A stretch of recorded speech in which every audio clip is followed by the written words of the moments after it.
Sony DVD thing that I was working on. The home theater system was going into protect mode because of a shorted capacitor on the main board. Now, she's alive.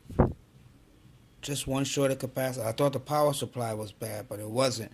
The main board wasn't sending the signals to the power supply to get all the voltage rails up.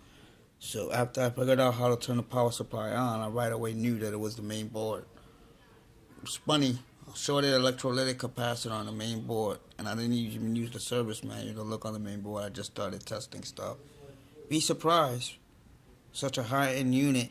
Shorted capacitors are the norm, it seems. I thought it was a ceramic and it was an electrolytic capacitor. One equipment saved from the trash. This thing is like 8 years old too. So the time it took to replace the capacitor and find it would have not been worth fixing this, even though it was just a capacitor.